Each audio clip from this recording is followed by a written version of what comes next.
खबर आई है जम्मू कश्मीर से और हम इस खबर के अलावा इस वीडियो में एक अजीब मानसिकता की भी बात करेंगे जो बेशक आपको सोचने पर मजबूर कर देगा। इंसान का दिमाग वाकई विकसित हो रहा है, हम डेली नई नई रिसर्च कर रहे हैं, पर कुछ लोग आज भी कितने पिछड़े सोच के साथ जीवन बिता रहे हैं वो देखने वाली बात है। नमस्कार, आज हम बात करेंगे जम्मू कश्मीर के कठुआ जिले में हाल ही में हुए एक महत्वपूर्ण सुरक्षा कार्रवाई की। 7 जनवरी 2026 को शुरू हुए इस ऑपरेशन ने आतंकवादियों के ठिकानों को उजागर किया है। यह कहानी है साहस, खुफिया जानकारी और सुरक्षा बलों के अटूट प्रतिबद्धता की। आइए जानते हैं पूरी डिटेल्स। 7 जनवरी 2026 को सुरक्षा एजेंसियों को पक्की खुफिया जानकारी मिली। कमादनाला, कालाबंद, धनुपरोल और बिलावर के जंगली इलाकों में देश विरोधी तत्वों की हलचल है। यह इलाका घने जंगलों और पहाड़ों से भरा हुआ है जो आतंकवादियों के छिपने की एक बढ़िया जगह है। तुरंत कार्रवाई करते हुए भारतीय सेना, जम्मू कश्मीर पुलिस, सीआरपीएफ और एनजीओ की ज्वाइंट टीमों ने एक बड़ा सर्च ऑपरेशन शुरू किया। यह ऑपरेशन जैश ए मोहम्मद जैसे संगठनों से जुड़े आतंकवादियों को निशाना बनाने के लिए था। खुफिया रिपोर्ट्स के मुताबिक यहाँ 2 से 3 आतंकवादी छुपे हुए थे, जिनमें एक कमांडर अबू माविया का नाम भी सामने आया है।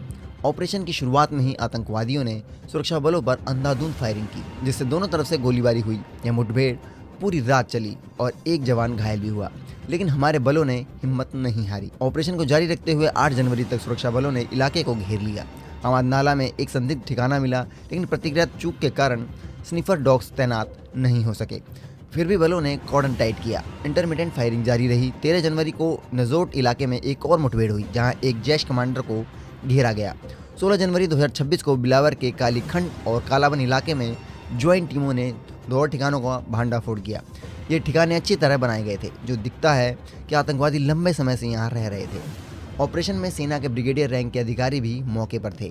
यहाँ 2026 का पहला बड़ा एनकाउंटर था, जो दर्शाता है कि सुरक्षा बल कितनी सतर्कता से काम कर रहे थे। रिपोर्ट्स के अनुसार इलाके में 3 ग्रुप्स ऑफ इन्फिल्ट्रेटर्स की मूवमेंट थी, जो पाकिस्तान से जुड़े हो सकते हैं।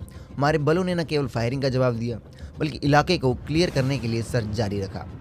ठिकाने से बरामद सामान इस बात का सबूत है कि आतंकवादी यहाँ लंबे समय तक रहने की तैयारी कर रहे थे। जो कुछ सामान मिले हैं उनमें से कुकिंग गैस सिलेंडर खाना बनाने के लिए, कुकिंग तेल दैनिक ज़रूरतों के लिए, चार्जर वायर इलेक्ट्रॉनिक डिवाइसेस के लिए, दस्ताने छिपने और काम करने के लिए, खाना पकाने और खाने के बर्तन, लॉन्ग टर्म स्टे का सबूत है, खाली तेल का गैलन जो स्टोरेज के लिए था, बड़े प्लास्टिक बैग सामान छिपाने के लिए, टॉर्च रात में मूवमेंट के लिए, कंबल ठंड से बचाव के लिए, कंटेनर स्टोरेज के लिए, खाने पीने की चीज़ों के रैपर और अन्य सामान जैसे चिट्ठा जो नारकोटिक्स के संकेत है। ये आइटम दिखाते हैं कि ये ठिकाने न केवल छिपने की जगह थे, लॉजिस्टिकल बेस भी। सुरक्षा बलों ने 3 हाइडआउट्स बस्ट किए जो पाकिस्तानी आतंकवादियों से जुड़े हो सकते हैं। यह ऑपरेशन सर्वशक्ति जैसी बड़ी रणनीति का हिस्सा है, जहाँ सेना सर्दियों में भी आतंकवादियों को बाहर निकाल रही है। यह ऑपरेशन जम्मू कश्मीर में आतंकवादियों के खिलाफ भारत की मजबूत रणनीति का प्रमाण है। 2026 में अब तक 6 से 8 आतंकवादी मारे जा चुके हैं और कई कैंप्स एक्टिव हैं। सुरक्षा बलों ने न केवल ठिकाने बस्ट किए, बल्कि लोकल सपोर्ट को भी रोका है। यह इलाका इंटरनेशनल बॉर्डर के करीब है, जहां इन्फिल्ट्रेशन की कोशिश जारी रहती है। हमारे जवानों का साहस प्रेरणादायक है। एक जवान घायल हुआ, लेकिन ऑपरेशन सफल रहा।